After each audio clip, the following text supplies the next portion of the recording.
Este proyecto se llama Innovando en el diseño de productos de uso doméstico de maderas nativas del bosque de roble Raulicoihue de las regiones de la Araucanía y los Ríos. Un nombre un poco largo, pero tenemos un nombre más corto, que es Innovando en madera nativa, que es finalmente el foco del trabajo. Ahí sí. Un poco contarles cuál fue la motivación de desarrollar este proyecto y por qué quisimos trabajar en esta línea. Ya habíamos tenido otros proyectos previos donde habíamos visto que la necesidad de agregar valor al bosque nativo a través de nuevos productos y buscar distintos usos a las maderas nativas, principalmente innovando en los diseños para poder visibilizar el potencial y las oportunidades que tiene la madera nativa, sobre todo relevando y visibilizando aspectos sociales, aspectos culturales y atributos de sustentabilidad que tiene la madera. Y nos interesaba de esta forma no solo visibilizar el potencial, sino que también poder diversificar la producción primaria y secundaria de la industria maderera. Y en base a eso trabajamos en base a dos hipótesis de trabajo. Una que es que aumentar el valor agregado de los productos en base a maderas nativas incrementa también el valor productivo de los bosques. Entonces, enfocándonos en esta hipótesis, lo que creemos es que al poder aumentar el valor de estos productos, también lo que vamos a lograr es que los propietarios mejoren sus capacidades de gestión y comercialización y por lo tanto poder promover una actividad productiva sustentable y sostenible en el tiempo, que es como el gran objetivo del proyecto y que debiese ser la consecuencia de todo este proceso que estamos intentando impulsar. Y por otro lado, que generar productos con diseño innovador en base a maderas nativas genera mayor interés en el mercado. Sabemos desde proyectos previos que hay interés en el mercado por ciertos productos, pero que se detectaba una falta de innovación en el diseño y por lo tanto ahí había una brecha que había que abordar y que eso también podía ayudar al fortalecimiento de las cadenas productivas y por lo tanto nuevamente llegar al manejo sustentable del bosque nativo a través del fortalecimiento de estas cadenas productivas. Entonces, en resumen, lo que buscamos acá es vincular el proceso completo, desde el diseño, desde los bosques hasta el diseño, que en general es un proceso que no se vincula mucho, que las personas que están trabajando en los bosques están preocupadas de ciertos temas, los que están en la construcción y en el diseño están preocupados de otros temas, y a veces no conversamos y no vinculamos suficientemente esto para entender que es un proceso completo y que lo que hagamos desde el diseño también puede potenciar ciertas actividades o ciertos procesos en los bosques y viceversa. Entonces uno de los objetivos o una de las cosas que nos interesaba lograr acá también era hacer esa vinculación y por eso el interés de incorporar en el proyecto a la Cámara Chilena de la Construcción, al MOP, al Serviu, tener a las distintas universidades, tener actores que no siempre conversan en torno a este tema específico. Y eso nos ha permitido también tener una visión más amplia, entender mejor dónde están las brechas y poder a través del diseño abordar esas brechas. Entendemos que este proceso, sobre todo con maderas nativas, es un proceso que efectivamente tiene muchísimas brechas a lo largo de todo el proceso de producción, desde el bosque hasta los productores. Pero una de las cosas que nos pedían, era dentro de las encuestas que había, era un poco conocer realmente cuál es la oferta disponible, porque siempre hay un tema de abastecimiento detrás de la producción, que es importante.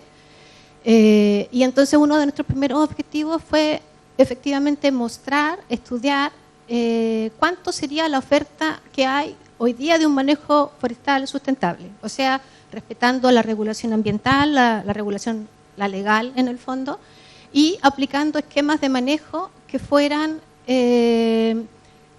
efectivamente dando prioridad a dejar los mejores productos en el bosque y no sacar los mejores productos para hacer más cajas. Y eso significaba, en el fondo, determinar cuánta es la oferta, cuál es la industria que tenemos, cuántas están trabajando en madera nativa y además las características de esta madera, porque a veces en este tema de la construcción y la arquitectura, que no es mi tema, los arquitectos también se quejaban de que no conocían muy bien cuáles son las propiedades químicas, físicas, bla, bla, bla, dónde usarlas. Entonces este proyecto que me junta las dos cosas es muy entretenido. Y también, obviamente que lo que queríamos era desarrollar productos que fueran innovadores. Y lo más innovador, además del producto que estamos desarrollando con la Universidad Autónoma, es la materia prima que estamos ocupando. que son trozas, que son, como decía Daniel, que son delgadas, que son cortas y que en general todavía la industria está mirando, ojalá los trozos de 4 metros y ojalá de más de 28, de más de 32 centímetros de diámetro. Nosotros estamos trabajando con trozas que tienen menos, o sea, desde 1,20 m hacia arriba y de 16 centímetros hacia arriba, que aserreamos y estamos probando cómo se comporta ese material para hacer productos de mejor valor. Y también consultamos con estas tablas que podríamos sacar, ¿qué tipo de productos, preguntamos a la construcción, podrían ustedes ocupar de esto? Y lo que más salió de esas encuestas fue que ojalá fueran muros decorativos, porque no le vamos a pedir propiedades estructurales, y celosías, que es una cosa que además ambienta muy bien interna y externamente y localmente en el territorio también, la madera. Y finalmente nuestro tercer objetivo, y en eso estamos también esforzándonos para poder vincular propietarios, industrias, servicios, consultoras, constructoras, etc.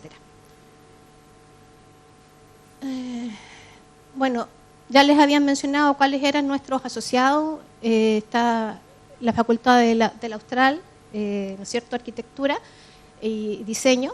Está la Autónoma, la Nube, Carvara Chilena, Serviu y MOP. Es muy interesante, efectivamente, compartir con estas múltiples miradas. Cada uno tiene su propio problema que resolver, pero en conjunto podemos resolver un problema en común y en el fondo ocupar esas sinergias. Les voy a hablar de algunos resultados, probablemente que hay muy pocos forestales. ¿Sí? Hay algunos, sí, hay algunos que saben mucho además. Bueno, este estudio nosotros lo hicimos para dimensionar cuánta es la oferta de madera en trozas de la región de Los Ríos y de la Araucanía, de la superficie total de renovales de roble, Raúl y Coihue, que en el fondo son uno de los renovales que son más estudiados, las maderas son más conocidas. Entonces, en estas dos regiones, la superficie total de renovales que teníamos son 614.000 hectáreas, ¿ya? Pero si descontamos, como yo les decía, la regulación, las pendientes, los cursos de agua, que eso hay que protegerlo, llegábamos a 481.000 hectáreas entre ambas regiones. Y generamos un escenario, como les digo, con distintos esquemas de manejo para distintos tipos de estructura de este tipo de renovales, o sea, de densidad, de número de árboles, de altura, de composición, que hay ciertas variaciones en ese sentido. Y llegamos a que si nosotros ocupáramos esas 480.000 hectáreas y las pusiéramos todas a trabajar, en el fondo, con un manejo que es sustentable, que no es así como que cortemos, no es eso, el bosque nativo no se maneja hasta la raza, entonces hay cortas específicas que hay que cumplir. Podríamos generar, como ustedes ven en la Araucanía, cerca de, manejando toda esta superficie, 1, 2, 3 millones de metros cúbicos. Hoy día el consumo de la región de Araucanía es cerca de 600.000 metros cúbicos. Y de ese consumo, como dice un poquito más abajo, solo el 5% son trozas aserrables. El 95% sigue siendo leña. Y si bien siempre vamos a ocupar leña, esperamos que los arquitectos y los constructores y Serviu nos ayuden a que nuestras casas sean más eficientes en el uso de la energía y en realidad ese consumo de leña también baje. O cambiemos, o sea, no es que no termine, pero efectivamente ahí tenemos que trabajar también en conjunto para poder lograr esas metas.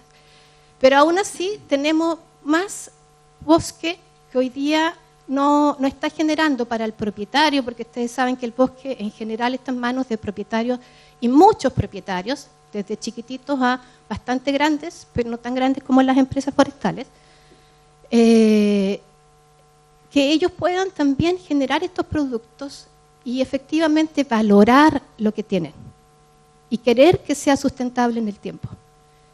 Si solo pensamos en que se manejara solo el 30% de esas 480.000 hectáreas, podríamos llegar a cifras muy cercanas a las que tenemos. Sin duda, un poquito más de volumen, de 600 a 800, 1 millón, qué sé yo, solo con el 30%.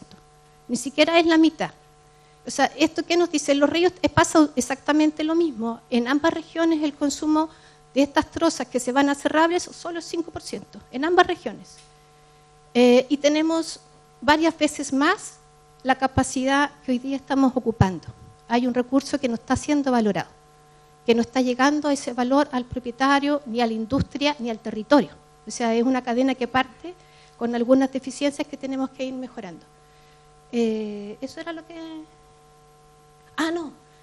Como dije que las maderas eran poco conocidas en general, preparamos unas fichas con las propiedades de las maderas, en el fondo para roble, para raulí y para coihue, con todas esas propiedades que en general interesan, ¿no es cierto?, el contenido de humedad, fisuras y todas esas cosas que son que en los aserraderos son súper importantes, para hacerlas públicas, ¿ya? Y así hay mucha información que ya está, pero que no está disponible para el que la necesita. Y nosotros queremos ser un vínculo para poder generar esta información y efectivamente sacar mejor valor de lo que estamos sacando, dar esta virtuosidad al territorio. Creo que eso era lo que hicimos por la parte del bosque. Y ahora dejo a Alejandra porque además del bosque están los renovables, que son las personas, los bosques jóvenes en el fondo, que son las personas a las que estamos formando, a las que dentro estén ustedes en el fondo, para que adquieran también este valor, este cariño, y no solo, bueno, no dije todas las propiedades que tenía la madera respecto de la sustentabilidad, pero Alejandra se las va a decir. Bueno, como decía Marjorie, una de las cosas que hemos estado intentando hacer es vincular el sector forestal con el sector de la construcción, primero a través de las fichas que mostraba recién y que también son resultado de las necesidades que identificamos desde los arquitectos, diseñadores, constructores que nos decían dónde está la información técnica sobre las distintas especies. Claro, está en libros, pero en libros que quizás son poco accesibles y en un formato a veces muy técnico y poco gráfico, entonces también intentamos llevar información técnica muy forestal a un formato más gráfico y bien práctico para entender desde la arquitectura, para poder especificar ciertos materiales para ciertos usos, etcétera.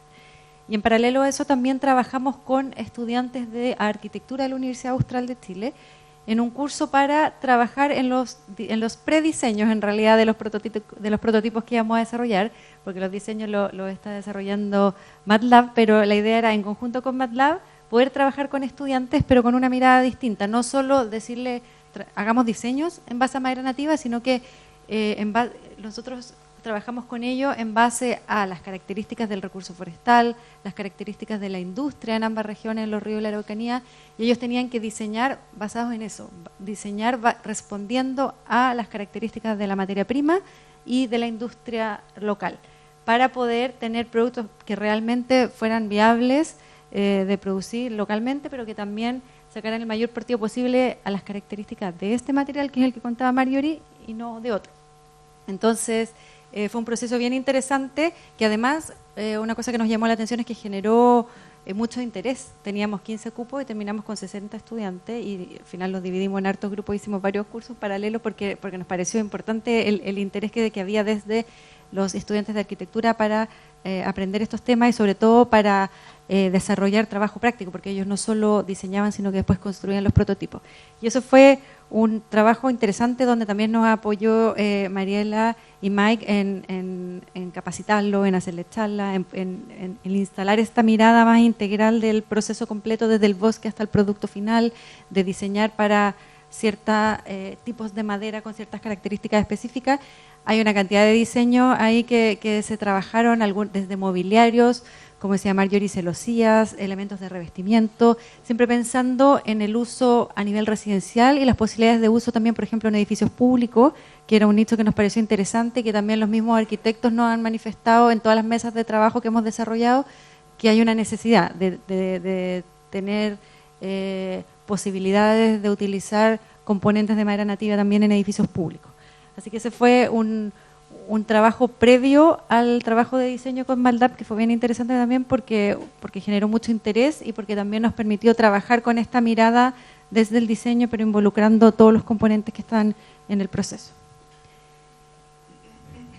Eso sería para introducirlos en los objetivos del proyecto y lo que se ha desarrollado hasta el momento. Y ahora vamos a partir con las presentaciones. La primera presentación es de Patricio Toledo, consultor socio y gerente de Woodnick, ingeniero forestal con amplia experiencia en gestión forestal y sostenibilidad, y que ha ocupado cargos clave en empresas y organizaciones como Fundación Chile, Universidad del Desarrollo y Universidad Andrés Bello. Buenos días, gracias por la invitación. Me toca telonear a dos tremendos expositores que van a hablar desde la parte tecnológica, de cómo transformamos la madera proveniente del bosque nativo en elementos, digamos, con mayor diseño. A mí me toca hacer un poco el contexto de dónde surgen estas ideas y mostrarles un poco de dónde provienen estas posibilidades, estas miles de posibilidades que tenemos en la industria forestal. Y para eso quiero aprovechar de mostrarles también desde dónde partimos nosotros como una empresa, como Woodnick, ¿ya? Y más bien nos vamos a referir un poquito rápido al bosque, ¿ya? En el bosque nativo, como ustedes saben, digamos, como una forma inteligente, nosotros vamos sacando árboles entre medio, ¿ya? Nunca se hace una corta completa, sino que se hace un manejo inteligente, y de eso, ¿no es cierto?, a consecuencia de esas acciones sale madera, ¿ya? Y esa madera se reparte en distintas calidades que van para distintos usos. Y en el caso del manejo forestal, tenemos esa proporción, ¿ya? Supongamos que esa barra es el 100% de los productos que salen, ¿no es cierto? La gran parte que se ve gris es madera que es de mala calidad. Imagínense ustedes, son trozos delgados, chuecos, tienen deformaciones, tienen ramas, ¿ya? Que muy difícilmente uno en primera instancia podría pensar que van a poder transformarse en alguna pieza de madera sólida que permita hacer alguna otra aplicación. Entonces esa es la mayoría, casi el 65%, y el resto vendría siendo madera que yo podría transformar, porque para la madera se tiene que aserrar y se tiene que secar, ¿ya? En lo segundo, después, cuando viene esa transformación primaria, yo tomo solamente la barrita que está en el 15.1%, ¿ya? Y esas son las proporciones, porque uno cuando aserrea, ¿no es cierto?, se pierde madera en términos de viruta, se pierden tapas, lampazos, ¿no es cierto?, y el porcentaje se va reduciendo. Y la barrita, digamos, que dice madera remanufactura, es la madera que realmente es las piezas que ustedes ven en formatos largos, ¿no es cierto?, y que sirven para construcción. 2,7% de todo lo que saco el bosque. ¿Están viendo? Y después ya, al último, esa madera que tengo que si la quiero ocupar para un mueble, para un objeto, tengo que cepillarla, hacer un montón de otros trabajos, y eso se me reduce a 1,2%. Entonces lo que les quiero explicar es que del bosque, digamos, recién si uno piensa en agregar valor a través de los muebles, por ejemplo, y esos objetos que demandan madera larga de calidad, bueno, estamos solucionando el 1,2% de los problemas que tenemos, ¿ya? Como decía Daniel Schmidt en su introducción, los países que hacen bien esta pega le sacan 7 veces el valor por metro cúbico de lo que nosotros sacamos en comparación con lo que nosotros hacemos, porque prácticamente toda la barra que se ve arriba, la gris, ¿no es cierto?, eso se quema como combustible, y en realidad las oportunidades vienen aquí entre medio. ¿Ya? Vienen aquí entre medio. Ahora, ¿de dónde nacimos nosotros como empresa Woodnick? Que nosotros fabricamos objetos de diseño, ¿ya? Y ocupamos madera que son maderas cortas, ¿ya? Que estamos más o menos ahí. Para que se haga una idea, el pellet, ¿ya? Para combustible sale de ahí, porque es biomasa seca, no sale de acá arriba. Acá sale la leña, pero los arquitectos, digamos, conocen los tableros de USB, esos tableros con hojuelas. Bueno, el tablero USB viene de ahí y viene a solucionar un problema súper importante que se produce en el bosque. Entonces, oportunidades de hacer cosas cool para todos los estudiantes están moviéndose en esta dirección, ¿ya? Pero también es necesario, por otro lado, también crecer un poco y competir en commodity, porque de otra forma, en el fondo, estamos sacando menos valor por metro cúbico de la madera. Entonces, nosotros, Woodnick, se está moviendo por aquí, más o menos, ¿ya? En la siguiente lámina les quiero mostrar un ejemplo de uno de los productos que nosotros tenemos y que apostamos usando esta madera, que son maderas cortas, ¿ya? que fue, y una historia bien larga porque en un seminario como este conocí a la Kazu Segers, una arquitecta, ustedes muchos la deben conocer, debe ser la mujer más premiada en la historia de la arquitectura en madera, tiene como 200 premios internacionales, ella construye casas, hoteles, y la conocimos en un seminario hace algunos años y le pedimos, oye, nosotros estamos haciendo objetos de diseño, ¿por qué no trabajas con nosotros en diseñar algunas cosas? Tremendo, pensamos al tiro en grande.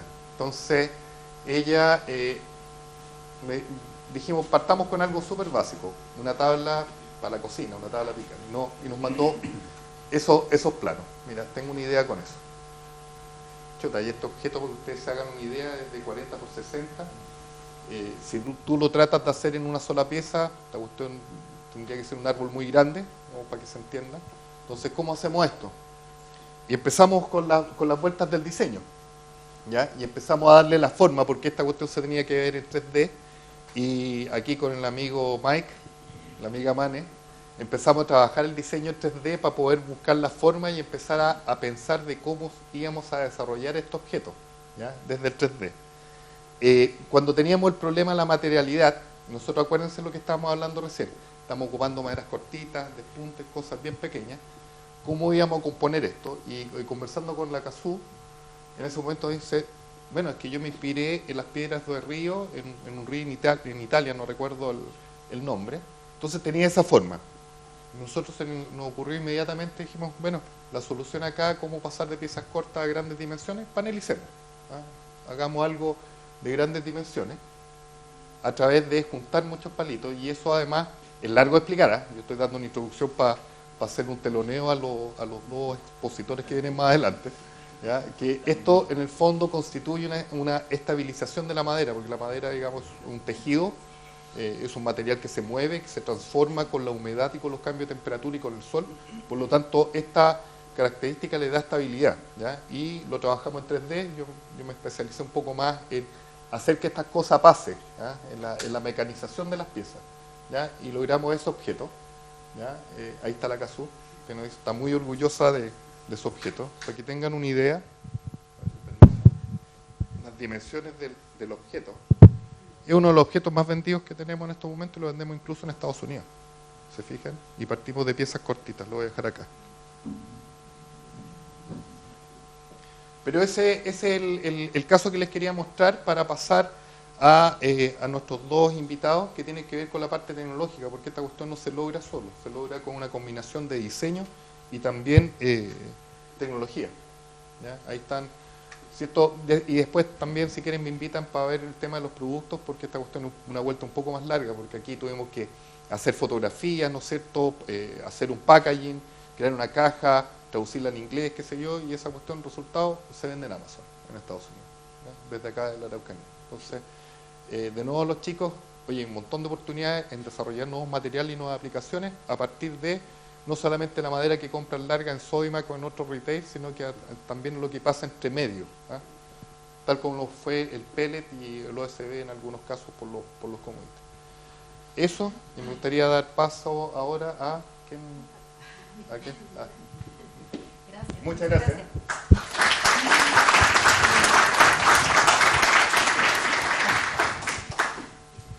A continuación seguimos con la presentación de Michael Arnett, que es máster en arquitectura de University College of London, desarrollador robótico, coordinador de MATLAB y docente de la carrera de arquitectura de la Universidad Autónoma de Chile. Sí. Hola a todos, ¿me escuchan? Sí, yo creo que sí. Sí, soy Michael Arnett y yo me voy a hablar un poco en la innovación en la madera, innovación en general con la tecnología también. Obviamente es un área bastante largo, pero es un área que es creciendo en Chile, que es muy importante ahora. Y en el fondo, ¿qué es innovación? ¿Por qué es importante? Básicamente es la aplicación de conocimiento. Y si empezamos un poco con la tecnología. Yo puedo manejar un robot, pero no un dispositivo. Pero ya, empezamos con la historia mejor. si pensamos en conocimiento en la madera y estamos pensando en la industria, en la modernidad de la madera ahora, pero si pensamos un poco en la historia de la madera, hace 200 años atrás manejamos con la madera solo con las manos, con las herramientas manual. Y cada proceso, cada rol, cada carpintero era distintas herramientas, todo tiene su uso y también era mucho conocimiento en el área de la madera, en cómo podemos ocupar una bifurcación, cómo podemos ocupar una curva, cómo podemos llevar toda la capacidad que el grano de la madera tiene estructuralmente, no solo pensando en una pieza de madera que es bastante recta. Y con esta misma madera podemos hacer estructuras que son muy complejos, más complejos que la estructura de madera moderna que tenemos ahora. Obviamente tenemos equipos con gran capacidad y también ocupa mucho tiempo. Y con el tiempo, vamos por atrás. Y con el tiempo, con la necesidad por el crecimiento de población y crecimiento de economías, necesitamos encontrar la forma para estandarizar esta madera. ¿Cómo podemos manufacturar la madera en una forma confiable? ¿Cómo podemos llevar esta madera en todas las ciudades que son muy lejos del bosque en este tiempo? Obviamente, antes no, los terrenos, los pueblos eran más cercanos de un origen de madera o sus materiales para construir sus casas o sus edificios. Pero con el crecimiento de las ciudades, los bosques van mucho más lejos y en este momento necesitamos pensar en la industrialización de estos procesos y creamos toda la industria, todas las herramientas otra vez para hacer este tipo de madera que necesitamos en este momento, que era mucho más estandarizado, era en planchas y un poco más lejos de la forma del grano. Y si los dispositivos me permiten, también encontramos formas para domesticar, en una forma para estandarizar la performance de la madera, cómo podemos laminar la madera, cómo podemos pegar la madera, cómo podemos hacer la madera funciona en una forma un poco más confiable, pero también en una gran escala, como así, mucho más grande en los edificios. Y no es mi amigo la tecnología hoy día. Vamos por atrás. Estoy mostrando todo antes. Ya, ahora sí. Y obviamente el resultado de esto era, podemos llevar edificios bastante más grandes, bastante más complejos en su ocupación, pero menos en su ejecución. Y pedimos un poco de la carácter de los detalles que tenemos en el ejemplo anterior.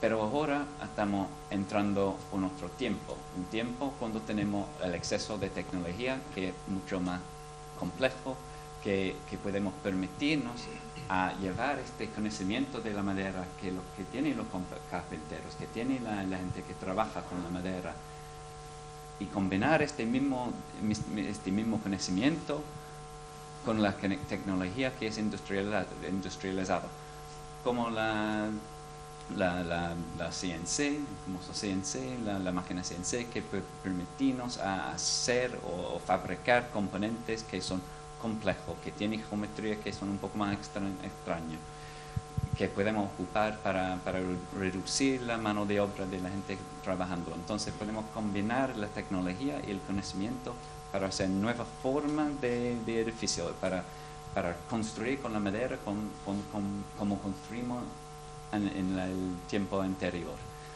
Entonces, para mostrar las posibilidades por innovación en la madera con la tecnología, esos son algunos de los proyectos en que he estado involucrado en mi carrera, y todos están trabajando con madera, con madera nativa de Europa en algunos ejemplos, y algo aquí en Chile también.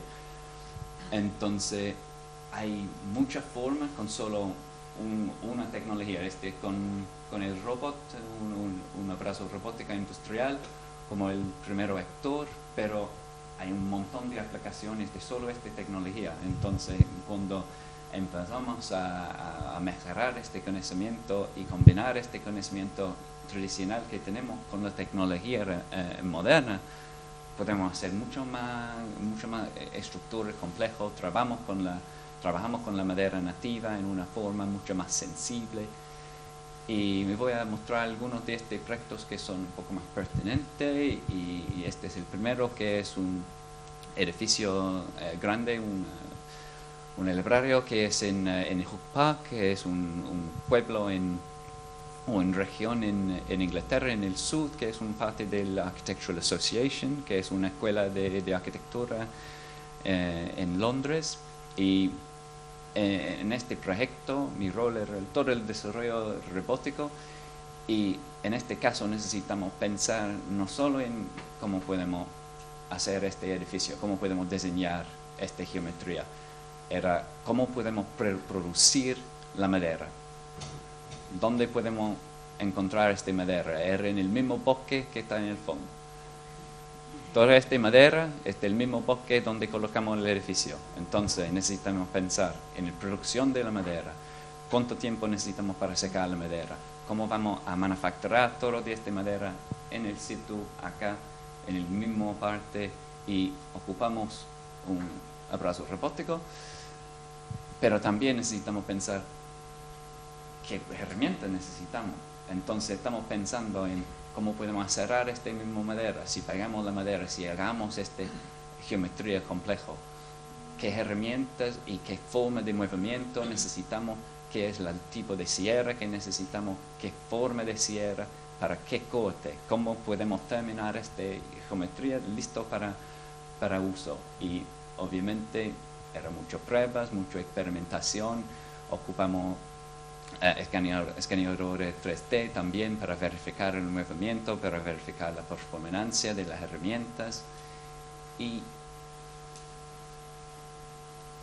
pensamos en toda la producción, la geometría, cómo vamos a pegar la madera, cómo vamos a colocar esta misma madera al frente del robot, cómo vamos a esculpir esta madera y llegar en la geometría final. Y todo este proceso está pensado antes, pensando en cómo podemos manufacturar este edificio pensando en la madera. Y aquí son algunos de los marcos y el proceso en fabricación. Y aquí está el edificio final. Perdón, todo está en el curro, pero no tuve tiempo para conocer este edificio en el luz. Yo vivo en Chile justo en el momento que terminamos, en la noche. Pero este edificio no es pequeño, es 6 metros en altura y más de 20 en largo, y el error era menos de 5 milímetros en todo el largo. Entonces podemos manufacturar este componente en madera con no alta precisión, pero no es un avión, pero suficiente para hacer un edificio confiable con madera, que normalmente la gente piensa que no es un material confiable o para edificios de gran escala o de geometría y complejidad, pero todo es posible si piensa del primer momento en el proceso.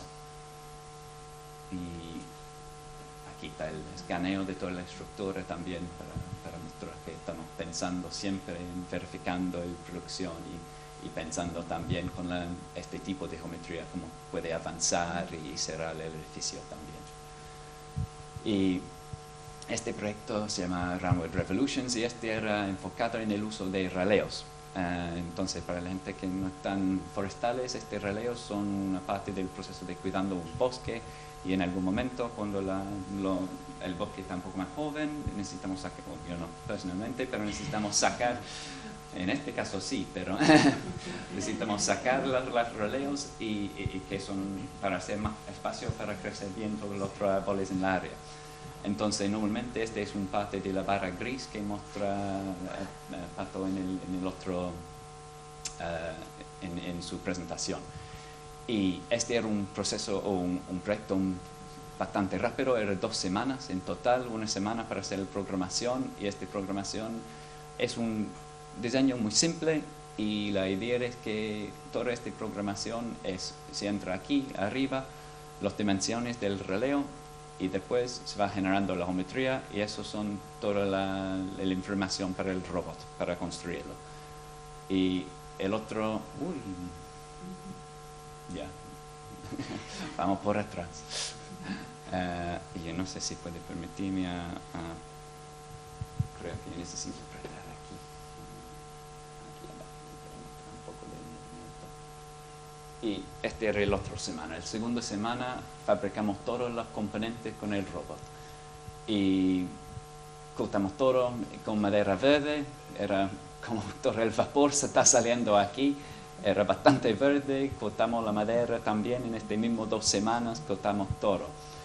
Entonces, toda la fabricación era listo y la idea de eso era para mostrar cómo puede trabajar con la madera, que son desechos, pero también que puede trabajar en una forma rápida para hacer construcciones o estructuras ocupando este mismo tipo de madera. Y aquí son un poco de la voy a sacar, no, quiere mostrar todo. Ya, entonces, y obviamente incluso alguna programación que era un poco más complejo, gracias, el técnico atrás. Y la resulta era eso, estos son todos los componentes fabricados y con las uniones que son en una forma tradicional, macho-hembra, y hagamos esta estructura pequeñito, pero en 2 semanas en total. Programación, sacando los árboles también atrás, en el bosque atrás, y fabricación y ensamblaje también. Y este era un proyecto que se llama Collaborative Constructs, que era un proyecto con un carpintero aquí que tiene su capacitación en Francia y hace como el proceso de ser un carpintero tradicional en Europa. En Francia este es un proceso muy largo y muy complejo. Y él tiene mucho interés en cómo podemos fabricar este tipo de componentes aquí. Son una forma de carpintería tradicional de Francia que son muy complejos, son doble curvado y para hacer manualmente es un proceso muy largo, muy complejo y consume mucho tiempo y también más que probablemente se pierda, yo creo, si yo recuerdo bien, era 60% del árbol en el proceso y este transforma en acero. Entonces pensamos, ¿qué pasa si ocupamos el robot para hacer el mismo componente? Y si fabricamos una sierra de wincha, podemos mantener el trozo de madera que cortamos, porque está intacto, no está cortado, es entera, podemos ocupar para un otro uso, y también se puede permitir que hagamos esta geometría doble curvada en un momento. Y entonces calibramos, manufacturamos una sierra de wincha que tiene la capacidad para cortar algo grande en esta forma.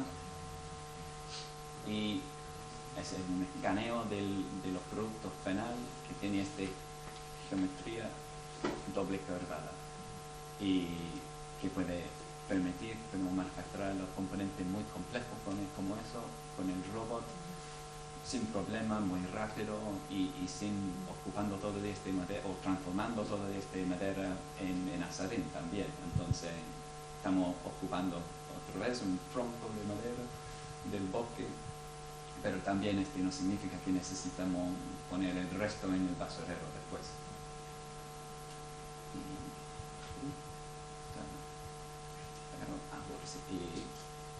Como el final recto como así es material de domesticación. Y en este caso estamos pensando en cómo podemos laminar o acerar una bifurcación ocupando un robot también, y pensando en cómo podemos ocupar la mayoría de este árbol que está torsionado. Y normalmente si ponemos en un aserero podemos cortar como 2 láminas y no es muy no es madera que tiene una vida larga porque se va doblando en un día o si no al tiro. Y también el trozo que podemos ocupar es solo aquí, pero si ocupamos el robot que puede mover en una forma multiaxial, podemos cortar la madera con el grano y ocupa la bifurcación entera y también mantener toda la fuerza que tenía el grano en el nudo en el centro aquí. Y después mi colega, la Mariela, transforma con un proceso tradicional en una silla. Entonces, en este caso, puede mantener toda la fuerza, toda la performance del grano en este área de verificación. También se puede hacer algo con una geometría distinta, con un diseño distinto, que está ocupando la madera, que normalmente es un desecho, en una forma muy atractiva. Y aquí en Chile, ¿qué estamos haciendo? Estamos siguiendo con este mismo tipo de investigaciones de diseño para fabricación y ensamblaje. Es como la tema más grande. Y entonces estamos muy interesados en cómo podemos seguir la geometría de un árbol, cómo podemos trabajar con la madera como, en así como los desechos del bosque en general, y estamos produciendo nuestro propio código para para automatizar este proceso, y también estamos tratando a introducir algunos métodos tradicionales como Suwari, un técnico japonés, para estabilizar la madera, ocupando el robot para hacer este proceso en árboles que son más complejos. Y para mostrar algunos proyectos que tenemos en este área, este es un proyecto Wanko, y estamos trabajando con el fondo Chilco, ¿sí? Chilco, traducir aquí. Y en este caso necesitamos hacer este diseño que era un Wanko, pero solo podemos ocupar una plancha de madera de 2,80 metros por 300 y con una máquina CNC. Entonces, ¿cómo podemos rediseñar un Wanko en una forma que es como una forma flatpack y una forma que podemos colocar en un CNC y producir y fabricar este mismo geometría que es como muy complejo y muy difícil a manufacturar en una forma confiable y rápido y ocupando madera de tercera calidad también? Entonces era un gran desafío en cómo podemos trabajar en la madera en esta forma, pero llevamos en este diseño que está aquí. Se funciona fuera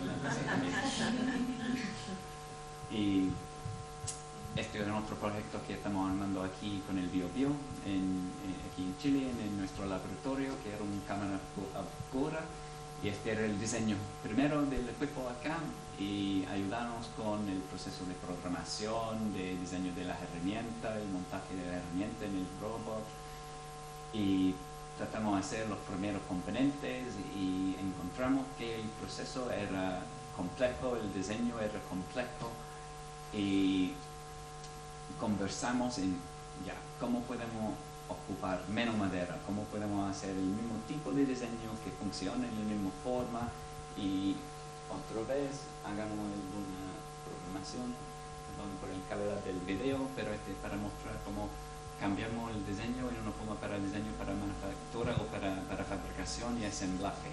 Entonces utilizamos el diseño para producir automáticamente el código para el robot, la forma de la geometría, todo el lógico del diseño que va avanzando, está mostrando arriba. Entonces podemos generar los componentes automáticos, la geometría entera. Con esta misma geometría podemos dividir la geometría en sus componentes para construir el muro, y también podemos generar toda la geometría que necesitaron para construir este edificio, y después podemos transformar directamente con toda la lámina de madera que necesitamos, los números de madera que necesitamos, numerados los paneles, y con la forma en la forma que necesitamos pegar también. Entonces podemos trabajar con la madera en una forma donde no ocupamos tanto madera, porque no estamos ocupando más madera que necesitamos, estamos pensando en el largo, esos son de 1600, son 1,6 metros en largo, entonces la mitad de plancha de pino que pueden encontrar. Entonces estamos ocupando toda la madera en la forma más económica que podemos. y por así. Y también va generando la precisión de todas las planchas para el proceso de laminación. Entonces, y podemos también ver si hay algunos problemas, como así, y colocamos después una otra plancha aquí. Entonces no estamos haciendo una lámina de madera con 4 capas cuando nosotros necesitamos esta capa aquí. Entonces,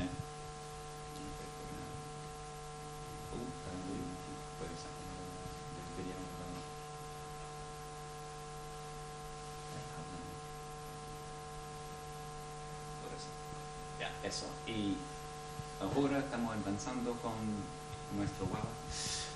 El bosque domesticado, que es un fondo que ganamos recién, y la idea de este proyecto es que podemos hacer todo de este mismo tipo de proyectos solo en un proyecto. Es como una combinación, una mezcla de todo de esta tecnología, todo de estos principales, todo de este conocimiento en cómo podemos trabajar con esta materia prima que normalmente es destino para hacer leña, y cómo podemos llevar esta geometría compleja en una forma de arquitectura que podemos ocupar, que es bastante ocupable. Entonces, hagamos un proceso de escaneo de los árboles, vamos a escanear los árboles que estamos trayendo del bosque, medimos, conocemos el ángulo, su forma, geometría, colocamos en una forma estructural, y usando estas posiciones vamos generando una losa en madera laminada con madera nativa también, y también generamos toda la programación por el robot, cómo mecanizar los árboles para hacer las uniones y conexiones, y también cómo optimizar esta losa que vamos a manufacturar con el robot también. Y este es el diseño final que tenemos por ahora. Y ya, ¿cómo vamos a llevar en el proyecto con Infor? Estamos aplicando las mismas ideas, estamos aplicando el mismo conocimiento, los mismos procesos, pero en una forma que es accesible para accederlos. Entonces, pensamos en cómo podemos laminar la madera, cómo podemos armar un diseño que es listo para fabricación, que puede armar en una forma fácil, pero generar algo que es atractivo, o que se puede ocupar en una forma de manufactura distribuida. Entonces, algún acedero puede armar 4 de estos paneles y en otro puede armar 10, y usando todos de estos distintos acederos que no tienen probablemente el tiempo para manufacturar una cantidad de paneles suficiente por un edificio, pero juntas, usando un red de acederos, sí, podemos. Entonces, pensamos también en cómo podemos llevar esta idea en una forma que es posible aquí. Y diseñamos el proceso también para cómo podemos fabricar en una forma con herramienta manual. Y este es como el primero render de una idea de cómo vamos a instalar algunos paneles con nuestro equipo. Y eso.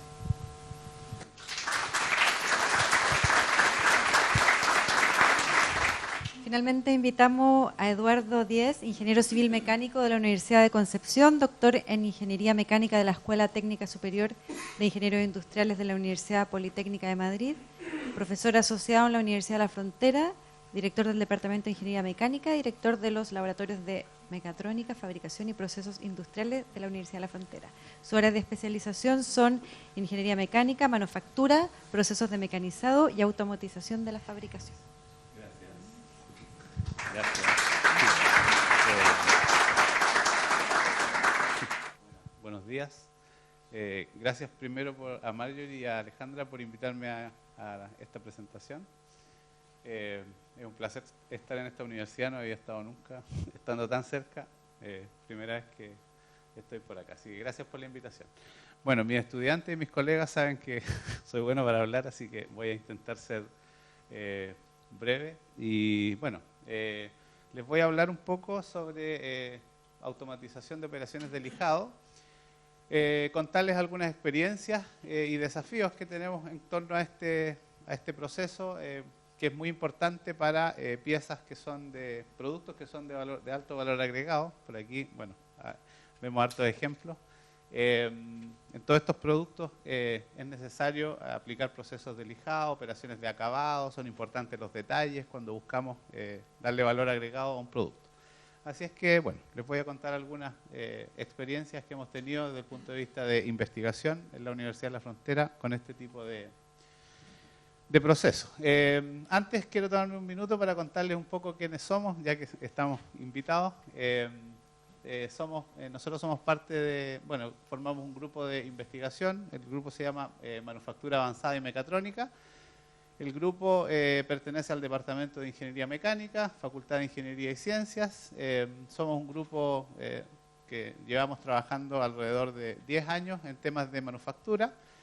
Al estar integrado en el Departamento de Ingeniería Mecánica, nos vinculamos mucho con otras áreas, como las áreas de materiales, áreas de vibraciones, resistencia de materiales, son todos temas muy propios de la ingeniería mecánica.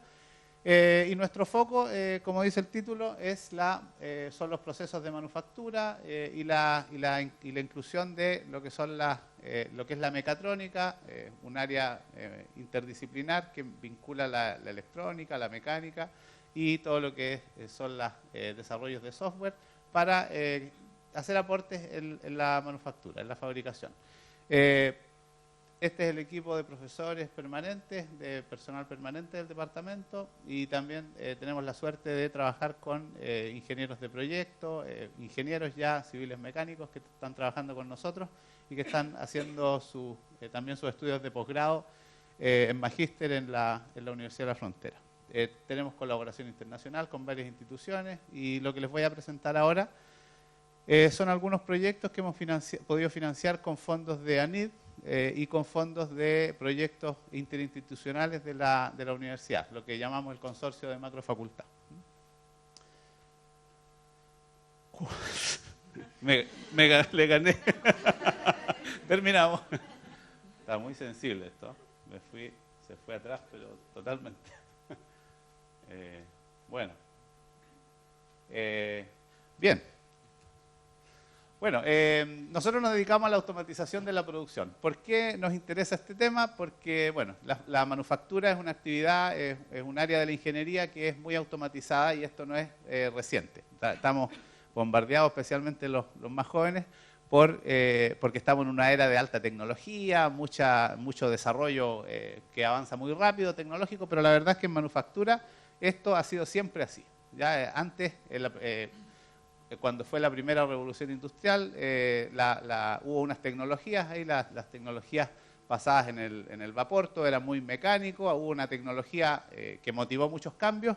¿Y cuál era el objetivo de eso? Hacer que las máquinas funcionaran de manera automática. ¿Ya? Toda la automatización antiguamente era muy mecánica, no lo digo yo porque soy mecánico, pero es un hecho. Eso, y bueno, llegamos a la cuarta revolución industrial y la mecánica ha ido bajando en intensidad en estas revoluciones, todavía es necesaria, por suerte. ¿Qué es lo que tenemos muy presente? Las tecnologías vinculadas al Internet, las tecnologías vinculadas a la inteligencia artificial, etc. Pero esto de la tecnología siempre ha sido un motor de cambio y específicamente un motor de cambio en el área de producción, en el área de manufactura, ¿ya? Entonces, ¿cuáles son los beneficios de la automatización? Los beneficios, algunos de los beneficios claros son aumento de productividad, aumento de competitividad. Hay sectores de la economía donde mejorar la productividad es muy difícil. Los sectores de servicios, por ejemplo. Ser productivo en el sector servicios es bien complicado, pero en el área de manufactura tenemos tecnologías que nos permiten mejorar la productividad sustantivamente, ¿ya? Y eso permite mejorar la competitividad de nuestras empresas, de lo que hacemos. Otro punto importante que justifica la automatización es el cuidado de la salud ocupacional, la mejora de la calidad de producto. Y claro, ahí uno dice, pero la automatización por sí sola permite mejorar la calidad de producto. No es así. Se mejora la calidad de producto porque para automatizar necesitamos conocer los procesos, necesitamos desagregarlos. Tenemos que mejorarlos antes de usar un robot o usar cualquier tecnología de automatización, ¿ya? Entonces, ¿cuál es el desafío? El desafío que tenemos como grupo y el desafío al que nos vemos enfrentados, se ven enfrentadas las empresas, los jóvenes profesionales, es aplicar la tecnología adecuada A veces decimos, no, la última tecnología. A veces no es necesaria la última tecnología, la tecnología adecuada y vencer las dificultades para llevar adelante la producción, que seguramente es a lo que se ve enfrentado Michael, que presentó recién, cuando necesita hacer un proyecto o alguno de estos proyectos maravillosos que presentó. Bueno, hay algunos videos acá. La manufactura, si la vemos en nuestro entorno, todavía es muy manual, hay muchas personas en los entornos de manufactura y eso es algo que no es tan fácil como decir, no, ahora vamos a empezar a llenar aquí de robot. Voy a ir al modo tradicional, parece, para pasar esto. Entonces, ¿quién motiva los cambios? ¿Quién fuerza los cambios? Ciertamente no somos nosotros desde la universidad.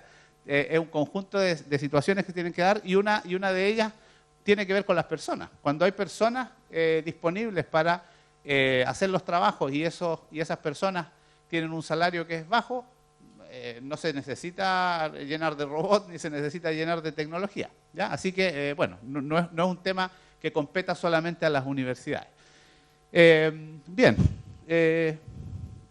paso me voy a empezar a centrar ya un poquito en la presentación en lo que son los robots industriales aplicados a procesos que no son los procesos para los cuales hemos visto siempre los robots. Los robots son máquinas que se usan, son máquinas de propósito general que se usan desde hace bastante tiempo en diversas aplicaciones, pero las aplicaciones tradicionales de los robots son siempre tareas que son rutinarias, como por ejemplo la manipulación, el paletizado, tomar piezas y colocarlas, pero últimamente han surgido nuevas aplicaciones que tienen que ver con desarrollar procesos que tienen alta interacción entre el robot y el proceso que se está realizando. Ahí han surgido dificultades que a nosotros en ingeniería mecánica nos son de mucho interés porque, por ejemplo, estas máquinas son de muy baja rigidez. Entonces, si uno realiza una operación de mecanizado, se generan fuerzas y ahí se pueden producir vibraciones, se pueden producir fenómenos de deformaciones de la máquina. Entonces, bueno, eso tiene bastante interés investigativo. Los robots tienen un comportamiento que es dependiente de la zona de trabajo. Si están en una zona, se comportan de una manera, se mueven, por ejemplo, para fabricar un producto grande, como los que vimos hace poco. El robot puede presentar comportamientos que son distintos, a diferencia de una máquina rígida, una máquina tradicional, como una máquina de control numérico, por ejemplo. Otro tema importante, un desafío en el uso de robots es la flexibilidad. Cuando pensamos en un taller que fabrica en cantidades bajas, poquitos productos, bueno, tenemos que tener un experto que programe el robot, que genere nuevos programas, cómo vamos a sujetar las piezas, etc. Entonces eso plantea bastantes desafíos. Diría yo que la investigación se percibe como desafiante y fácil cuando uno está en un laboratorio, pero cuando quiere llevar las cosas a una fábrica hay bastantes desafíos, ¿ya? Entonces, bueno, yo como les decía, les voy a contar del lijado robotizado inteligente. ¿Qué es el lijado robotizado inteligente? Se trata de desarrollar el proceso para que lo pueda desarrollar un robot, lo podamos desarrollar con un robot, de la misma manera como lo desarrolla un operario. Un operario es muy flexible. El operario es lo más flexible que podemos tener en una fábrica. El operario piensa, es inteligente, se le ocurren soluciones a los problemas, puede evaluar el proceso, cómo se está desarrollando él mismo, es realmente muy flexible. Entonces, ¿qué tenemos que hacer con un robot para que pueda ser tan flexible o desarrollar ese proceso tan bien como lo hace un humano? Tendríamos que darle inteligencia, tendríamos que darle, ojalá, autonomía para que pueda tomar decisiones en base a lo que está pasando en el proceso y de esa forma ser flexible. ¿Cuáles son las tareas que requieren atención en el proceso de lijado? Tendríamos que ser capaces de que el robot sepa cómo está quedando la superficie, porque un operario que elija una pieza tan bonita como esta y que no la puede echar a perder porque viene con varias operaciones detrás cuando llega al lijado, así que si le pone un rayón grande, el jefe se va a enojar. Entonces, ¿qué es lo que tiene que saber el robot? Tiene que saber cómo está quedando la superficie, ¿sí? Cómo está el estado superficial. Tendré que cambiar la lija y usar una lija más fina ahora. Bueno, eso un operario lo hace muy fácil y es natural para él, pero un robot no. Desarrollar estrategias de lijado que son naturales para un operario entrenado, para un operario cualificado. Evaluar el estado de la lija. La lija es un consumible que se va deteriorando y en algún momento habrá que cambiarlo, ¿ya? Diseñar el proceso, por ejemplo, diseñar formas de sujetar estas piezas, son todas distintas, no puedo tener un sistema único que sirva para sujetar universalmente todas las piezas, y programar la máquina, programar el robot, ¿ya? Distintas geometrías, distintas trayectorias, eso no es automático, no es inmediato.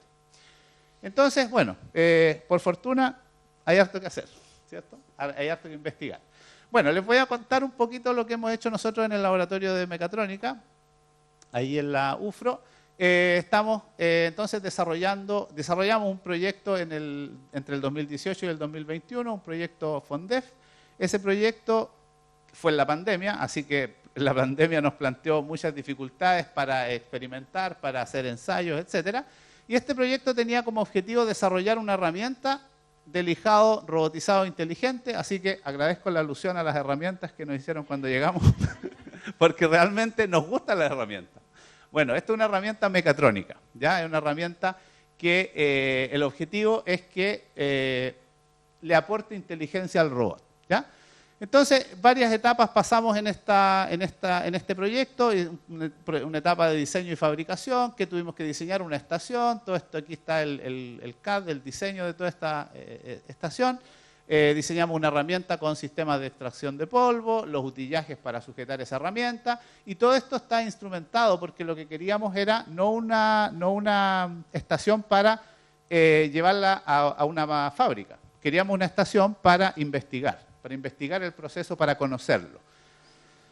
Bien, aquí algunos resultados, mucho tratamiento de datos, ya ahí hay otra tecnología, otras capacidades que son necesarias en estos tiempos. Las máquinas son generadoras de datos de forma innata. Esto de los datos no surgió hace 4 años cuando alguien empezó a hablar del Big Data.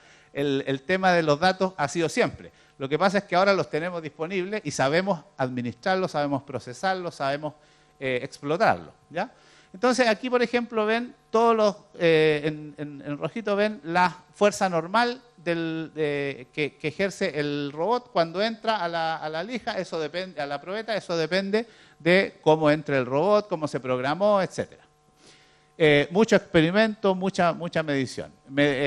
Aquí también tenemos, tuvimos que generar unos pulsos con el robot para poder, como ven, estas señales son muy variables, tomamos unos trocitos que son representativos de cuando la lija está en el centro de la probeta y medida de fuerza, medida de torque, medida de emisión acústica también, que es una señal bastante interesante porque está relacionada con los fenómenos de arranque de material, de arranque de viruta, y son señales esas de alta frecuencia que viajan a través de la estructura, ¿ya?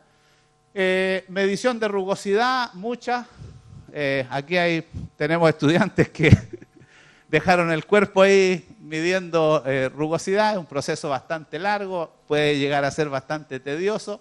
Y bueno, aquí uno de los perfiles de medida, esto es rugosidad antes de hacer una pasada con una lija de 220, grano 220, esto después de la pasada, ¿ya? Entonces se ve ahí que la calidad superficial va mejorando. El tema del lijado, el tema de la rugosidad en la industria de la madera no es importante solamente por temas estéticos como pueden ser estos productos, sino que por un tema también de costos, porque cuando se quiere pintar un mueble o se le quiere adicionar algún sellante, alguna laca, la cantidad de producto que yo necesito depende mucho de la rugosidad. Si yo tengo una rugosidad que es muy grande, como aquí, necesito mucho producto para que eso quede cubierto, ¿ya? Entonces, no es un tema, el tema de la rugosidad no es un tema trivial, ¿ya? Bueno, y aquí, algunos resultados que sacamos, pudimos correlacionar la emisión acústica con la rugosidad superficial y también el par de lijado con la rugosidad superficial. Hay muchos desafíos aquí, porque todo esto, por ejemplo, como es a nivel de laboratorio, nosotros lo hicimos con lijas nuevas, ¿ya? Gran detalle, ¿ya? ¿Qué pasa cuando la lija se empieza a embotar, empieza a adherirse polvo, ahí se empieza a saturar o se empieza a desgastar? Estos modelos que son muy bonitos, que tienen unos R cuadrados también bastante buenos, no sirven para nada, ¿ya? Entonces hay que seguir investigando.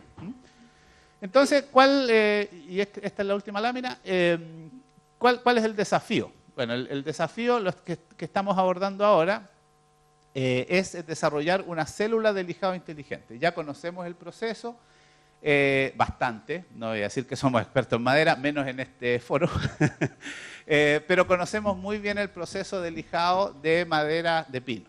¿Ya? Muchos desafíos. Y los desafíos los imponen realmente los procesos reales, lo que hay en la industria, lo que hay en los talleres, etc.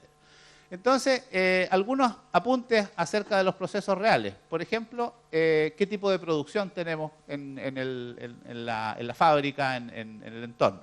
El tamaño de la serie, el tamaño del lote. Estamos trabajando, pues, tenemos acá fábricas que trabajan por lote, de manera, producción en masa, ¿ya? Fabricantes de muebles, por ejemplo, tanto producto que se hace en nuestra región, en esta zona centro-sur. Pero los requisitos que se imponen a un sistema de lijado son muy distintos si es producción en masa, si es producción unitaria, si son lotes grandes, medianos, etc. Por ejemplo, para lijar piezas planas, nadie lo pensaría hacer con un robot. Se mete ahí a una lijadora, una máquina que cuesta 500 millones de pesos, eso sí, y las piezas pasan ahí muy rápido, todo muy automatizado, no hay ningún desafío ahí, ni razón para meter un robot. Pero en piezas pequeñas podría ser muy atractivo hacerlo con un sistema que es más flexible, que permite una cierta agregación de valor sin que la pieza tenga que ser siempre plana, ¿ya? Entonces, en series pequeñas es muy importante la flexibilidad, ¿ya? Una serie pequeña pueden ser 50 piezas, menos de 50 piezas, ¿ya?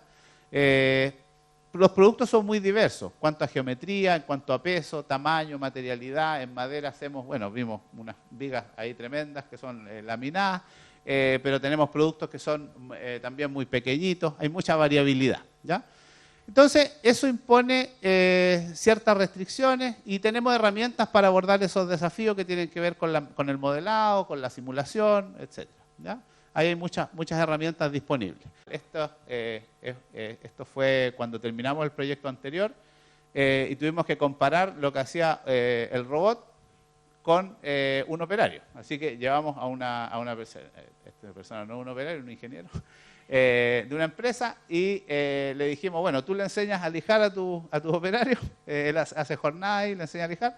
Sí, claro, yo le enseño. Ya, pues, entonces ponte manos a la obra y vamos a lijar. Y en el lijado medimos la fuerza, después medimos la rugosidad y le mostramos que en realidad el lijado no es muy fino. Claro, exacto. Bueno, es lijado manual. También, como dijo Mike, es un mueble, no es un avión. Así que tampoco tiene que quedar exactamente. Entonces, bueno, y el robot, bueno, también hace hace el proceso ahí. Bueno, este es un video que grabamos hace unos días precisamente porque estamos ahora estudiando el tema de la saturación de la lija. Entonces, tuvimos que hacer, digamos, comparaciones de los dos procesos y esas comparaciones, como ven acá, se hacen en base a variables objetivas que van dando información del proceso. Así es que, bueno, hay muchos desafíos. Estos temas de producción, como vemos acá, son interesantes para diversas áreas. Yo soy de ingeniería mecánica. Aquí hay mucho que hacer, mucho que investigar en el área de ingeniería mecánica, en el área de producción. Pero también estos temas le interesan a la arquitectura. Hay mucho interés desde muchos frentes. Así que, bien, eso es lo que les quería contar. Bueno, y poco para cerrar y dar agradecimientos también, estos desafíos que les comentaba los estamos desarrollando actualmente en dos proyectos. Un proyecto un proyecto VIEW, que es un proyecto de valorización de la investigación en la universidad, que es un proyecto que dirige un exalumno de nosotros, Fabián Iglesias, que está por aquí, y que es un proyecto que consiste en desarrollar una solución tecnológica, exactamente RUGO, solución tecnológica integral para evaluar la calidad superficial de productos de madera mediante algoritmos basados en imágenes, un poco basado en las ideas que comentábamos antes. Y también un proyecto FONDEF, ya que es continuación del proyecto que les comenté antes, que consiste en desarrollar una célula inteligente para lijado y pulido en entornos de manufactura avanzada. Así es que, gracias por escuchar.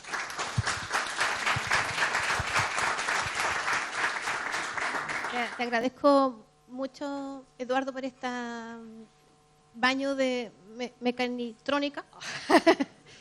Y antes de pasar al conversatorio, quería... Patricio Toledo me pidió por favor hacer un último comentario porque no podía guardar silencio, así que le vamos a dar la palabra. Silencio, no, era para redondear un poco y para volver al tema de la materialidad, ya, porque es difícil cuando uno está viendo toda la tecnología que hay detrás de esto, de cómo se aplica.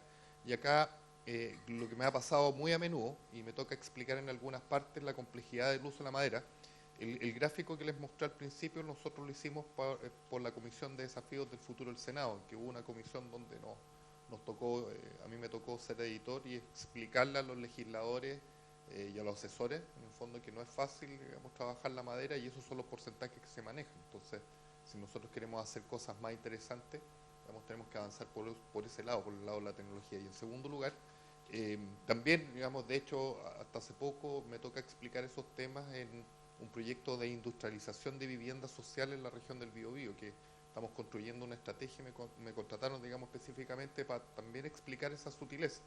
Y una de las que están explicando Mike y Eduardo es el tema de las direcciones, porque no es tan simple el programar un robot para que llegue y elige. Cuando las superficies son planas, digamos, y están en una cara, es súper fácil, pero cuando tienen ya este tipo de curvaturas, ¿ya?, en que la madera, acuérdense de lo que les dije, la madera es un tejido, ¿ya?, y tiene varias direcciones que no son triviales. Si uno quiere lijar esta parte, que es una cara radial, es relativamente simple, pero cuando se va en la parte donde está la fibra de punta, ¿ya?, que esto básicamente en el árbol estaría orientado así.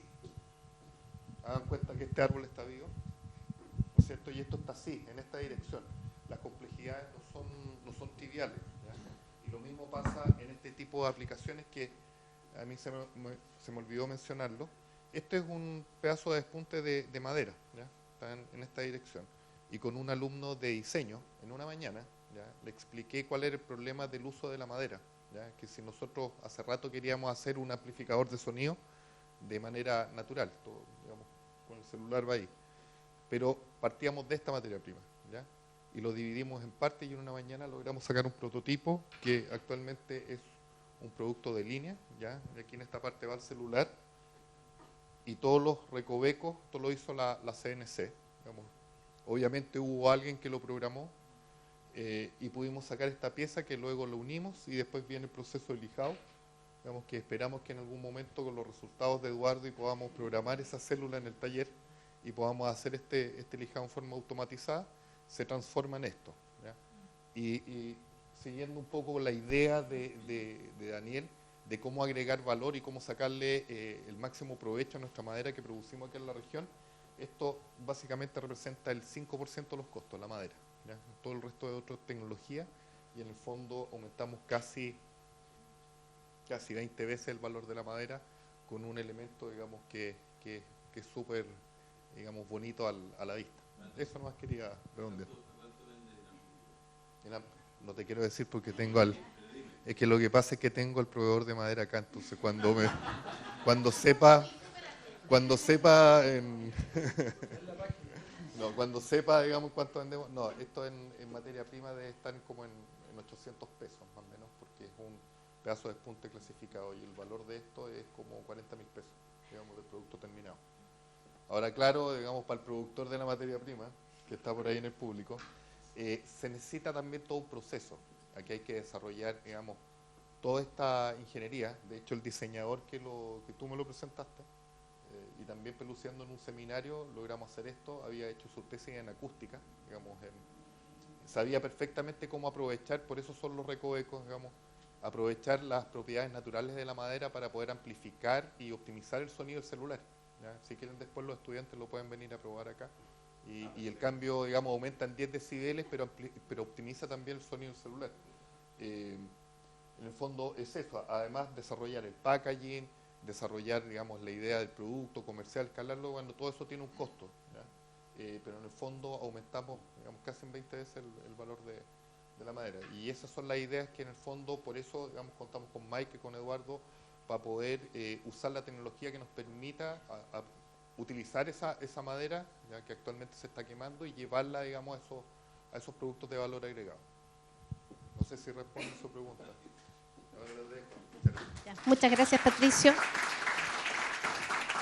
Bueno, esto es un conversatorio. Esta es la primera parte, que fue un poco decirles cuáles eran los temas sobre los cuales íbamos a conversar. Entonces, hoy día, bueno, imagino que también trajeron anotadas algunas preguntas que quieren hacer, pero primero vamos a invitar a los expositores, a Pato, a Patricio, a Michael, a Eduardo, a la mesa de conversación.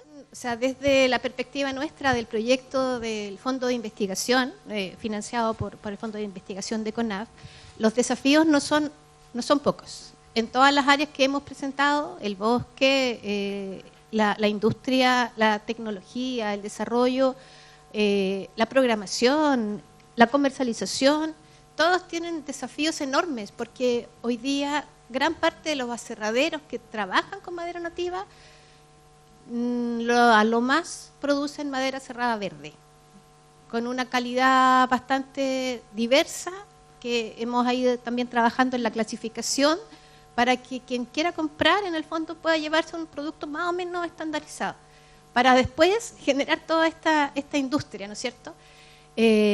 Pero en estos momentos estamos reflejando todas esas problemáticas que tenemos. No pensamos resolverla con el proyecto de CONAF,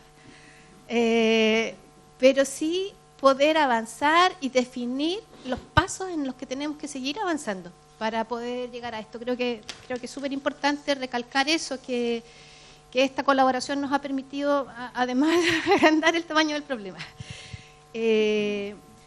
Dentro de la conversación, igual para mí, o sea, tengo mucha curiosidad y queremos responder también todas las curiosidades, pero hay varias que se me vienen a la mente, y una de estas es como preguntarles a cada uno de los expositores, y también en especial a Patricio, cómo llegó en el fondo a decidirse a incursionar en una industria, porque trabajaba desde el bosque, ¿no es cierto?, que generara los productos de madera en madera nativa y en este, además, espectro de negocio, ¿no es cierto? Y bueno, y a ustedes también un poco cuál es la motivación que está detrás, cómo llegaste al lijado, Eduardo, y no fue el colado o algún otro proceso que está dentro de la madera, y cómo llegaste al robot en la madera.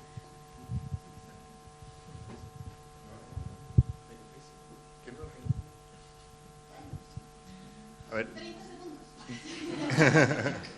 del punto de vista del negocio, fue que precisamente mi señora, que está entre el público, llevo 15 años manejando bosque, y siempre, digamos, la pregunta de todo es ¿por qué pasan tantos camiones con trozos? Digamos, ¿qué se hace con eso? Digamos, ¿se puede hacer algo mejor? Y empezando a buscar espacios, digamos, vimos que podíamos encontrar... los espacios no tienen que ver, digamos, con los usos tradicionales, digamos, respetándolo. La ebanistería, la carpintería son oficios y disciplinas súper importantes, pero hay que buscar también dónde poder incorporar tecnología para poder hacer cosas diferentes, ¿ah? Y ese fue un poco el impulso de buscar nichos donde pudiésemos, por un lado, trabajar madera que tenía un bajo nivel de sofisticación y llevarlo a objetos muy sofisticados. Y por eso también el hecho de poder incluirnos más allá de la gente que está trabajando en el sector de la madera, o sea, incluir en equipo, digamos, el contacto con los arquitectos, con los diseñadores, con gente, digamos, muy power, con los ingenieros mecánicos ahora, porque estamos trabajando en el, orgulloso de estar trabajando también, colaborando con ese proyecto, digamos, para ver qué resultados tenemos. Entonces eso es la mezcla, digamos, es poder ir buscando esos espacios, ¿ya? Porque de otra manera, digamos, y súper respetable, pero en el fondo nos vamos a encontrar con más de lo mismo. Entonces eso es lo que nos impulsó básicamente con mi señora, con Catherine, que es arquitecta y también tenía otra mirada también del material. Eso. Aquí le dejo al profesor para que... Gracias. ¿Tenemos tiempo, no? No. Bueno, yo en la universidad, yo estoy en la universidad, como les dije, y cuando hice mi doctorado en ingeniería mecánica, lo hice en manufactura. ¿Ya? Yo estudié en España y, como les decía, generalmente cuando los mecánicos trabajamos con metal, ¿ya? Entonces yo hice el doctorado en un proceso que se llama fresado, que tiene muchas aplicaciones, tiene muchos sectores de aplicación, automoción, aeroespacial, fabricación de moldes, etcétera. Pero también una de las aplicaciones que quizás en impacto económico en el mundo no es tan grande como los sectores que mencioné, pero igual es importante, en Chile es muy importante, el sector de la madera.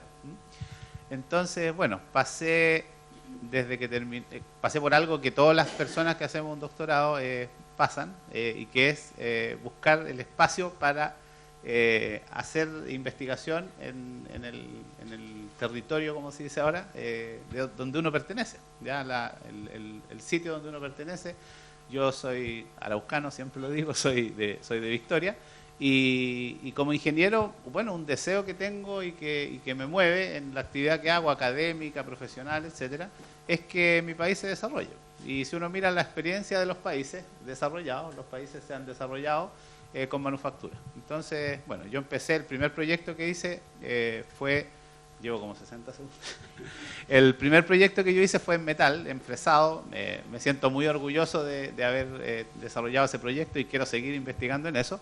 Pero enseguida, cuando pasó ese proyecto, me pasó que sacamos paper, hicimos investigación de alto nivel, etcétera. Pero me produjo un poco de frustración no ver que eso sirviera en la región, que sirviera en el país, ¿ya? Generalmente esos papers súper buenos los toma alguna institución que está cazando ahí nuevas investigaciones en Alemania, en Estados Unidos, los transforma en una patente y todo eso se hizo con fondos públicos. Entonces me propuse como objetivo buscar algún lugar, algún tema de investigación que tuviera impacto en la región, en Chile. Y nos fue muy difícil, viendo la cantidad de madera que hay, la materia prima estrella que tenemos en Chile, llegar, mezclándolo con un poco los conocimientos que yo tenía, las tecnologías que manejábamos, etcétera, y los intereses también del departamento, llegamos a este tema muy apasionante. Y yo, por accidente nomás. No, que encontró un robot un día. Cuando estaba estudiando arquitectura siempre me interesa cómo va a hacer su arquitectura, qué son los detalles, qué es la forma de construcción, y siempre encontró en toda la arquitectura mejor hecho en el mundo, más que más interesante, más lindo son las arquitecturas que son bien hechos. Es distinto un edificio que es bien hecho, considerando los detalles, cómo se va a trabajar con los materiales. Entonces, cuando estaba estudiando, siempre estaba muy enfocado en eso. Cómo yo puedo hacer mi propia arquitectura, qué son los detalles, cómo va a trabajar con el material, qué tipo de material. Entonces, estaba en la taller abajo trabajando con máquinas para todo mi máster. Para 2 años estaba con mi lugar en el taller, trabajando con madera, con metales, con máquinas CNC, fresado. Tengo mucha experiencia también, era como mi primer amor. No la robótica, el CNC fresado. Entonces podemos conversar por 1 año. Pero después yo tengo la oportunidad para juntar con algunos proyectos en UCL, en robótica, y yo sigo como así. investigando, trabajando con la madera, con el robot, porque este es la futura de la arquitectura también, la arquitectura sostenible con la madera. Entonces necesitamos aprender cómo a trabajar con esta materialidad, y en Europa es mucho más cercano de nosotros como un material. Valorizamos mucho y gustamos la madera. Hay una gran historia de la arquitectura en madera también, entonces no es un tema o un tipo de arquitectura que es muy lejos para mí también. Entonces, pero eso. Muchísimas gracias. Hay una siguiente pregunta que quisiera hacer, aprovechando que todavía quedan estudiantes, y es efectivamente qué habilidades, qué conocimientos se necesitan y se van a necesitar para poder hacer este uso más eficiente, para poder sacar efectivamente lo que decía Daniel, mayor valor de lo que, sin tanta pérdida, sacar mayor valor de lo que estamos produciendo. ¿Qué tipo de conocimientos se necesitan? Y si estamos llegando, si podemos seguir incorporando, pensando en el capital humano que tenemos en Chile, en el territorio. Yo primero, ya. Entonces, para mí, yo no sé si hay algún conocimiento específico, porque hay un millón de aplicaciones de la madera en relación de biopolímeros, celulosa, uso de desechos de acerrín en combinación con resinas, y hay un montón de distintas aplicaciones que puede llevar y agregar valor de madera.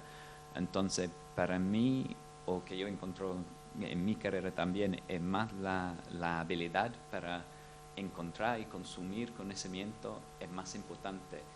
Hay una diferencia de un estudiante que escucha a su profe y van copiando, haciendo lo que dice, o hay unos estudiantes que van pensando, ¿cómo yo puedo hacer eso? ¿Y qué yo necesito aprender? ¿Dónde me va a buscar este conocimiento? Yo encuentro yo puedo aprender cómo a programar eso, pero es algo específico, es cómo va a encontrar el conocimiento que necesita para llevar algo.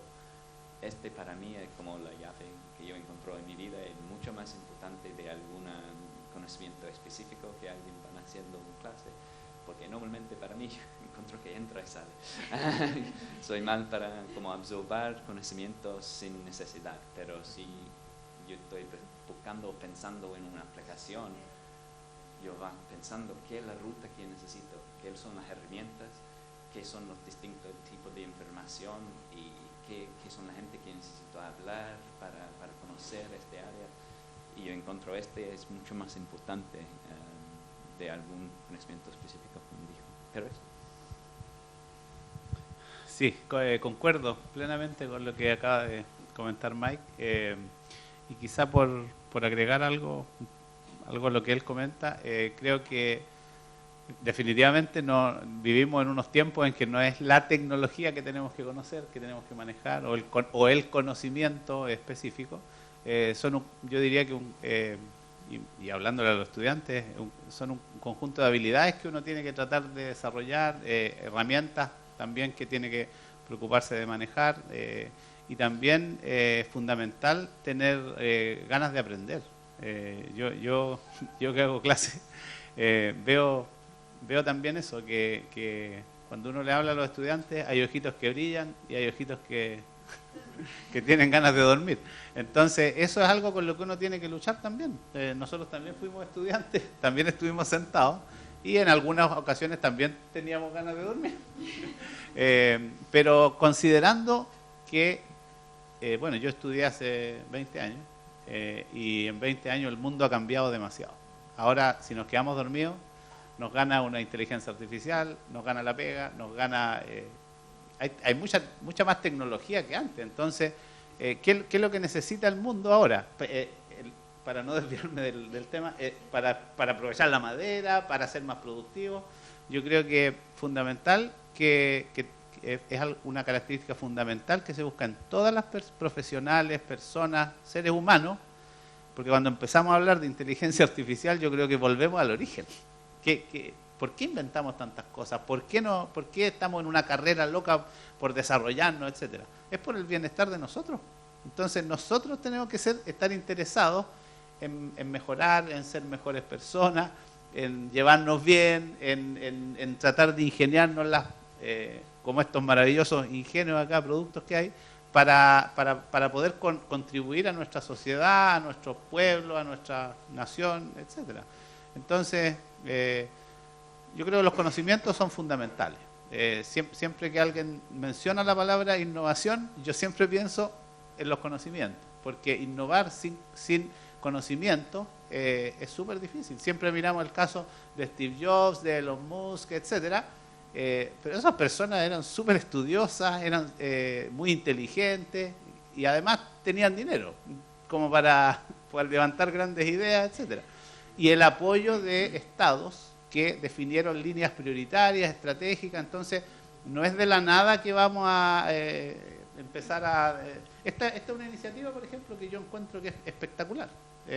Vincula distintos actores, universidades, centros, organismos público-privados, espectacular.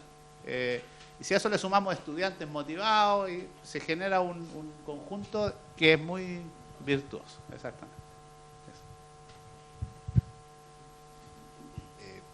Yo coincido con Mike y con Eduardo, pero a ver, se me está ocurriendo cómo responder esta pregunta, sobre todo mirando a los estudiantes, que siempre digo en tono de broma.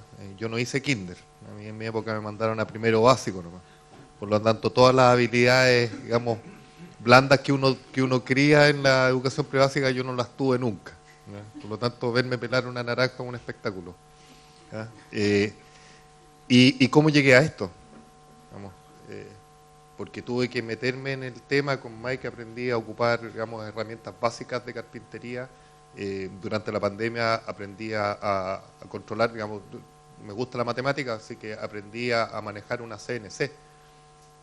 Si yo lo pude hacer a mis 40 y tantos, digamos, que va, digamos, en gente que es más joven y que tiene mayores flexibilidades, entonces es acumular esos conocimientos, digamos, esas cosas que nos van a preparar para las siguientes, digamos, desafíos. Y los desafíos, digamos, están, como decía Eduardo, en nuevas tecnologías, en inteligencia artificial. Si no despertamos, no nos van a ganar, digamos, nos van a reemplazar ahí, pero siempre detrás de todo esto hay siempre una persona humana, digamos, que está programando las cosas que está haciendo. Ahora probablemente los siguientes trabajadores que necesitamos no van a estar con esas habilidades, digamos, de carpintería, de ebanistería, esos detalles, en el caso de la madera, sino que están más básicamente por saber programar y saber entender los modelos matemáticos que hay detrás de todas las cosas, de todas las aplicaciones que existen. Entonces, por ahí yo creo que va. De hecho, otra anécdota, el taller nuestro, Woodnick, lo hemos levantado con solamente alumnas en práctica. Nunca hemos tenido un empleado. Siempre hemos tenido rotación de alumnos en práctica de diseño y de arquitectura que nos han ido, digamos, los preparamos, les enseñamos a ocupar las herramientas, les exigimos producción y vamos sacando cosas. Así que eso. Gracias. Bueno, muy de acuerdo con todo lo que han dicho, solo agregar que creo que también el aspecto colaborativo es muy relevante hoy en día para poder lograr, por lo menos para poder abordar temas complejos. Estamos siempre pensando en trabajar esto de forma interdisciplinaria, además de que la visión del proyecto siempre ha sido de integrar varios actores en una problemática común, sobre todo cuando uno piensa en estudiantes, poder trabajar desde esa mirada es relevante en varios aspectos. Uno, porque se requiere de distintas capacidades, distintas disciplinas, probablemente trabajando complementariamente para poder resolver problemas, pero también porque la experiencia que tuvimos en este curso que hicimos de diseño de elementos en base a maderas nativas nos mostró que la gran motivación de ellos era también entender que lo que estaban haciendo tenía una repercusión que iba mucho más allá que diseñar un objeto, que desde su disciplina y desde su expertise podían trabajar en una parte, pero de una cadena mucho más grande. Y entonces no podían creer que eso pudiese tener una repercusión en el manejo sustentable del bosque. Y eso era súper motivante también, decir, podemos aportar al desarrollo de la industria local, entender entonces que lo que hacen está conectado con un ecosistema como más complejo, sobre todo que a veces a nivel de cuando uno está estudiando no tiene esa visión de que es parte de un sistema más grande, de que lo que uno hace sí es importante y puede hacer un aporte en una cadena de procesos y de trabajos que se desarrollan.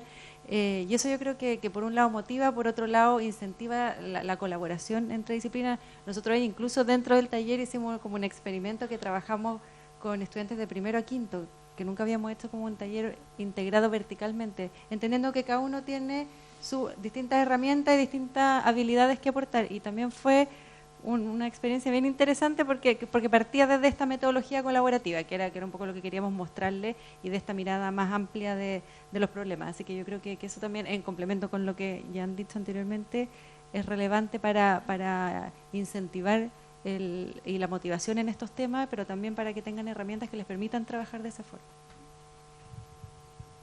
¿Hacemos al tiro otra pregunta? ¿Yo? Queríamos preguntarles también, dentro de toda esta experiencia que ustedes han comentado, ¿qué barreras existen hoy para que la industria incorpore distintos niveles de tecnología? Porque hoy en día hay tecnología disponible, pero a veces no se incorpora en la industria. Entonces, ¿qué es lo que ven ustedes que es el problema? Que quizás hay ciertas tecnologías que no están disponibles a nivel local, es un tema de costo, quizás hay ciertas tecnologías que se deben, o ciertas herramientas que se deben modificar para adaptarse a condiciones locales que son distintas. ¿Cómo ven ustedes ese proceso o dónde creen que están esas barreras? Todas las anteriores. O sea, ahí se me ocurren varias y más, ¿ah? Pero, a ver, en el caso a nosotros que de un pequeño taller que comenzamos con un par de herramientas, digamos, y tenemos lo que tenemos ahora, digamos, ha sido un viaje súper interesante. Limitaciones, empezar a buscar cómo conectar gente, ¿ah?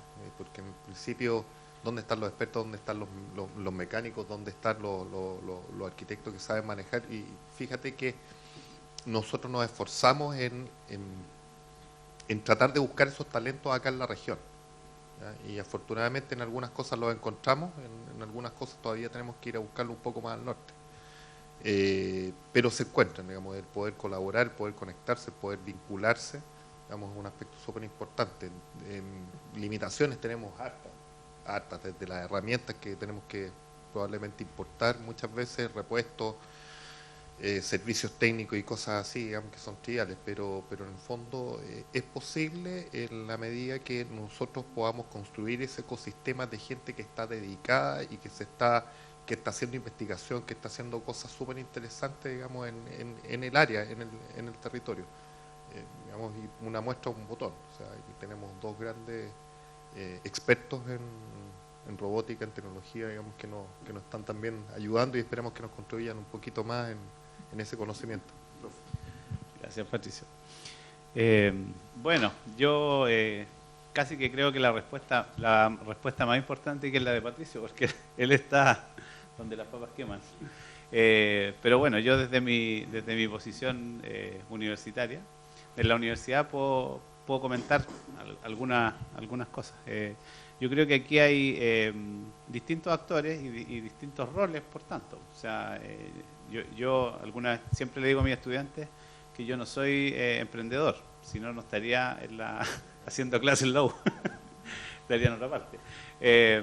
Entonces, pero bueno, desde la universidad yo creo que igual uno en el contacto, en la investigación, el contacto con empresas, etcétera, uno percibe también que percibe cómo está el país y le toma el pulso a estas brechas que uno detecta. O sea, yo por ejemplo creo que siempre pienso, ¿qué haría yo si yo fuera empresario? ¿Qué me gustaría hacer?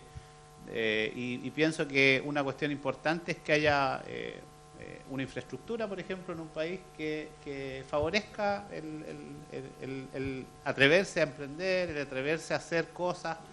Si esa infraestructura no está, es mucho más difícil. Pues, y digo emprender a distintos niveles. O sea, si una empresa, por ejemplo, quiere hacer una ampliación, bueno, lo básico obviamente es que tenga demanda de productos. Si no hay demanda de productos, ¿para qué empezamos a soñar con expandir y todo eso?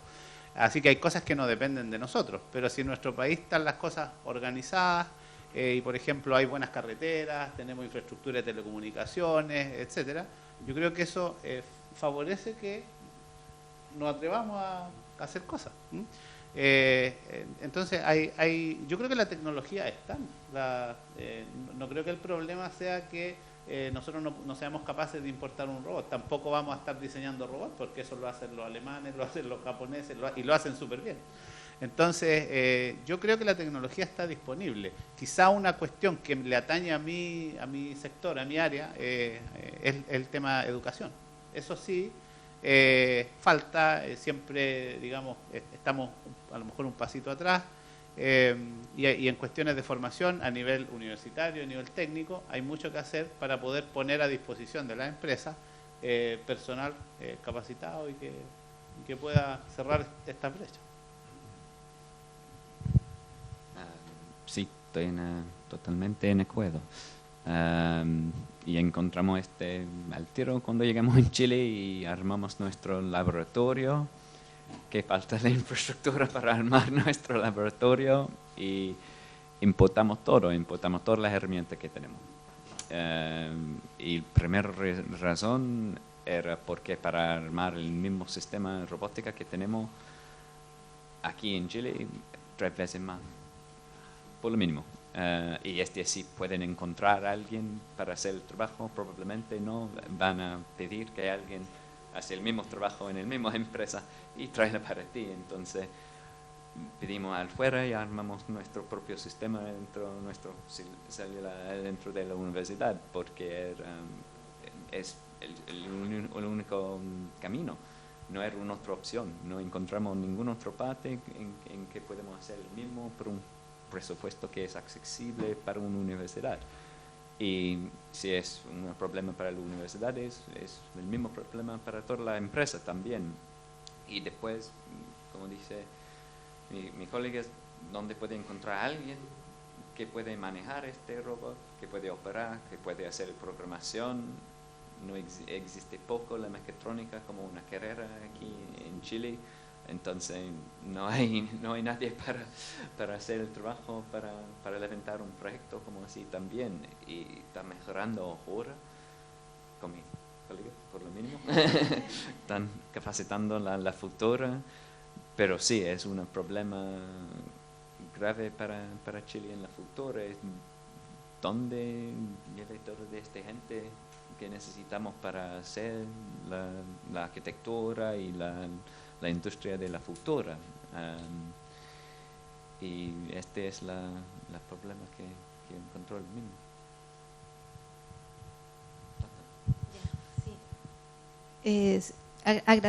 Agradezco sus opiniones, en el fondo, su experiencia de vida también.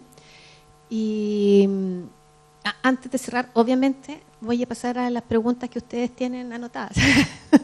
No, quisiera saber si de lo que se ha expuesto, de lo que se ha conversado, ¿algún estudiante se va a ganar la 10ª?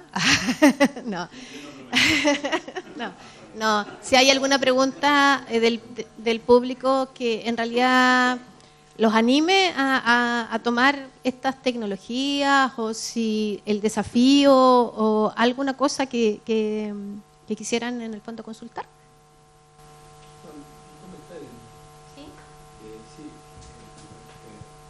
Pato dijo cosas que son bastante decidoras para nosotros que somos ingenieros forestales. La verdad es que cuando tú haces la pregunta de qué falta o qué cosa, la última pregunta, yo creo que debería en las regiones como eligió el proyecto, debería haber una decisión de país de motivar este maderero en esta área de trabajo, en el desarrollo de productos, en el desarrollo de industria, pequeñas industrias, qué sé yo, porque la única forma que nosotros que somos ingenieros forestales, que trabajamos con los propietarios y con los bosques, vemos que la única salida, si no vamos a seguir siendo leñeros, vamos a seguir siendo, y ese porcentaje que mostró el Pato, a lo mejor se va a mantener o se va a aumentar o qué sé yo. Entonces eso, que exista esta motivación del tema, hace que yo creo que los actores fundamentales, los tomadores de decisión, tienen que ver, visualizar esto para que sea se levanten los recursos públicos, digamos, para que haya un crecimiento del desarrollo de las tecnologías, del desarrollo, más que las tecnologías, del conocimiento y de la capacitación, como lo dije. Y a nosotros, para el otro lado, también nos desafía, porque nosotros los ingenieros forestales también ocupamos técnicas de manejo de bosque, como usted, de lijado y cosas, y también nos llama la atención eso, porque a lo mejor nosotros en la CONAF, como nosotros desarrollamos el manejo de bosque en este minuto, lo deberíamos repensar o cambiar. O sea, el Pato va a entender más, pero salir del manejo regular a manejos irregulares, donde te entrega madera y productos más acorde a los temas de producción de pequeñas cosas, o algunos bosques para una cosa y algunos bosques para otra, ¿cachai, no? Que tienen que ver directo con tú mostraste, una pieza da para un tema y otra pieza del árbol da para otro tema. Si nosotros queremos mejorar el ingreso y no ver siguiendo pasar camiones con metro ruma, necesitamos tener esos conocimientos y el manejo forestal llegar a entregar esos productos para que después lo agarre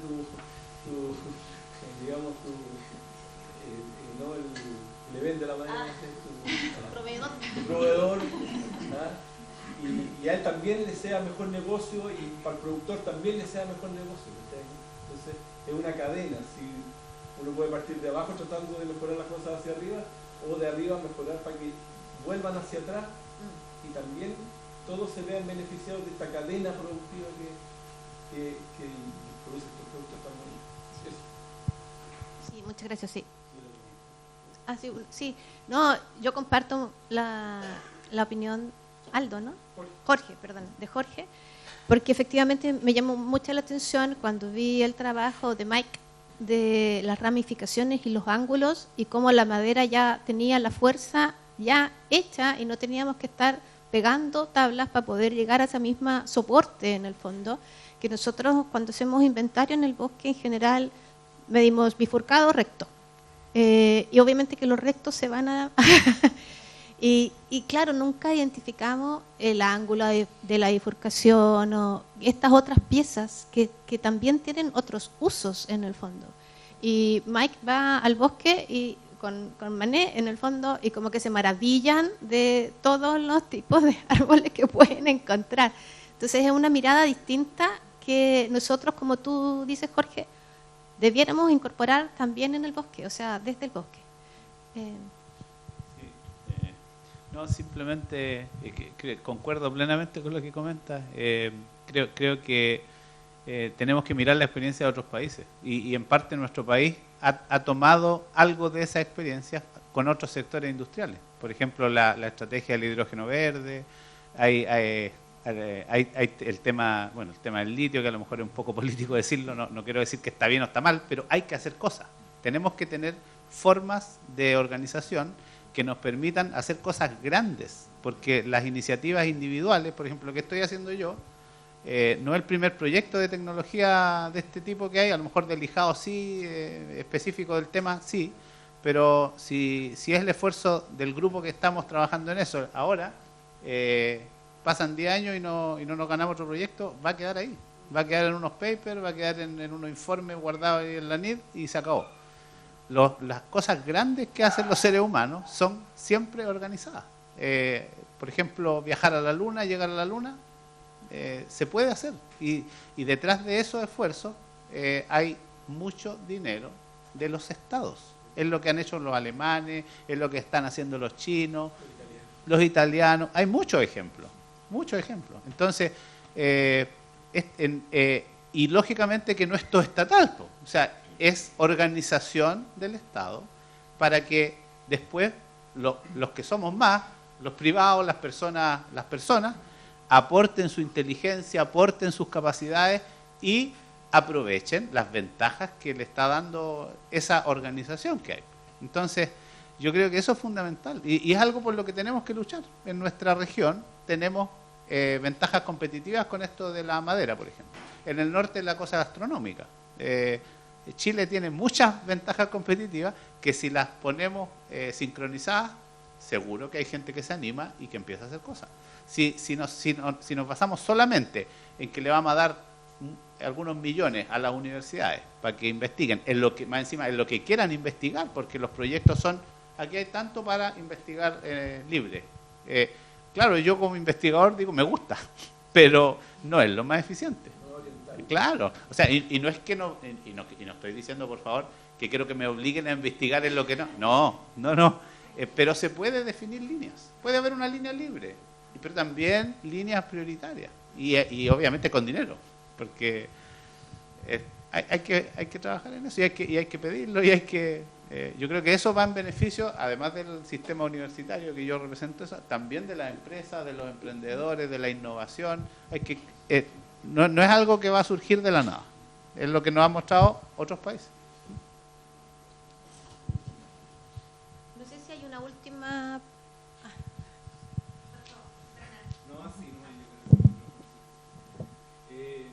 La verdad es que me llama mucho la atención estos productos, la verdad no lo había visto antes. Bueno, yo soy ingeniero forestal, así es que uno de los grandes temas que tiene el bosque nativo de vida pendiente tiene que ver con generar productos nuevos y salir un poco de los productos tradicionales. Yo estuve unos días atrás en Villarrica y hay rumas y rumas de madera que no se han podido vender, rumas de madera nativa y de buena calidad.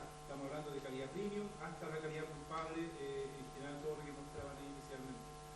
Y madera que hoy día no tiene una salida, no tiene un mercado establecido, porque básicamente los productos que se generan a través de esas maderas son productos que ya existen desde hace muchos años atrás, que son la madera cerrada, que son la modelería, pero no hay innovación. Y yo creo que la innovación hoy día es un poco lo que hace que podamos darle valor al bosque nativo. Entonces, por eso es que valoro mucho este tipo de trabajo que se están desarrollando acá a nivel bastante piloto, pero bueno, yo creo que hay que partir con cosas pilotos.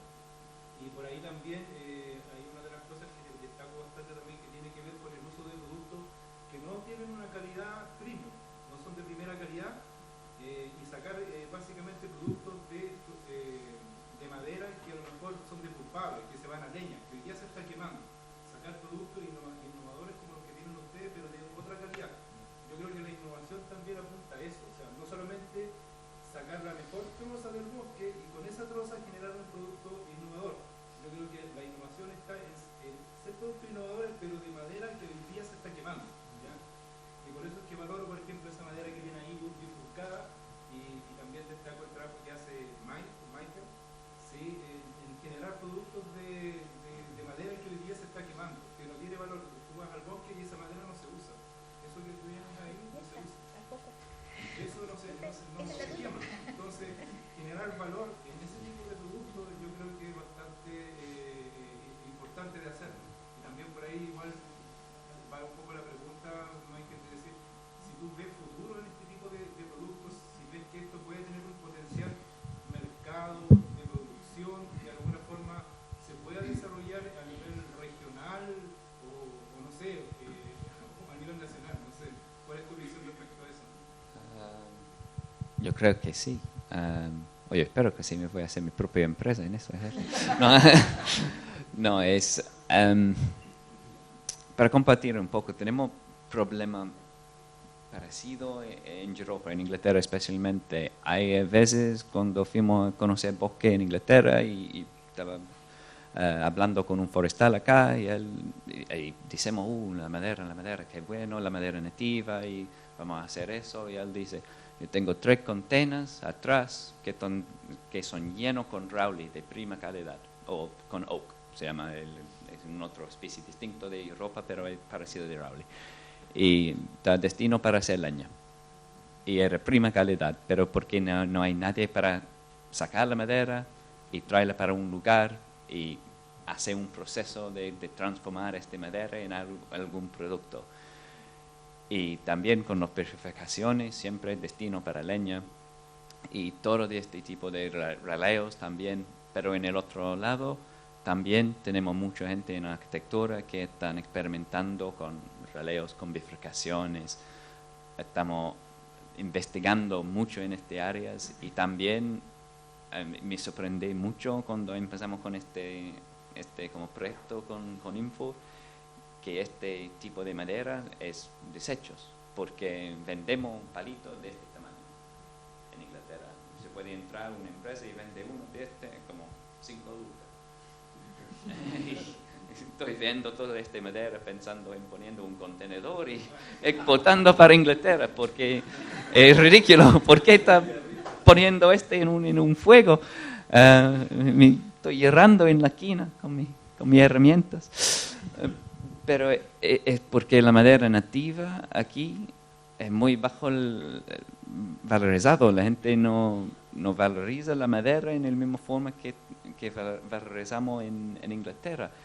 Y tenemos también en nuestra escala de economía, tenemos muchos hobbies, la gente gusta hacer tornería y entonces compra la madera justo por eso. Entonces tenemos como una cadena de uso para la madera. Pero también en este aspecto estamos llevando este tipo de bifurcaciones en arquitectura. Hay gente construyendo edificios, ocupando bifurcaciones como vigas. Entonces, empezando, la gente está ocupando esta madera ahora. Y también hay una empresa en Estados Unidos que están escaneando sus forestales para haciendo catálogos. Para arquitectos van a buscar, yo quiero este tipo de geometría, como dices tú, sabemos que este grano tiene esta fuerza, tiene este uso, entonces voy a elegir este árbol para aplicar en este uso, para hacer una viga con esta forma. Entonces, con la tecnología, con los avances en la ocupación y cuidando del bosque también que están haciendo en Chile, yo creo que va mejorando con el tiempo. Y especialmente en el área de la madera, como eso, los trocitos, como eso, era del proyecto, y era de 1x2, 1x3, pero es como trata la madera, cepillamos, cortamos, ponemos en una tabla, y todo este conocimiento existe, y también en Chile existe, es solo las aplicaciones. Y este es un rol para todos los diseñadores en este espacio. Este es un gran parte de la cadena también. No solo podemos pensar en los forestales porque en algún momento alguien necesita hacer un producto que puede justificar la demanda para poner madera en un lugar, porque si no es mejor para hacer leña. Porque si alguien necesita leña y no está ocupando un espacio, es un uso, es mejor que ningún uso, es algún valor para el forestal. Entonces necesitamos los diseñadores y los arquitectos en el otro lado que van produciendo la demanda para completar esta cadena que estamos tratando a armar ahora. Pero yo espero que responda un poco de su pregunta. Bueno, quisiéramos seguir conversando, pero ya hemos tomado harto del tiempo de ustedes y de la experiencia, y les quiero agradecer en esta participación porque aparte del conocimiento, la experiencia, el ejemplo, igual muy valiosos. Entonces, a nombre del proyecto quisiéramos dejarle un poquito de un agradecimiento muy cortito, lleno de conocimiento, que es un libro sobre los bosques nativos de Chile, como un regalo especial, además que va a permanecer eternamente. Don Patricio, ¿lo entregamos nomás o no? ¿Sí? Él nunca los ha visto. Don Eduardo y Don Michael. Con eso.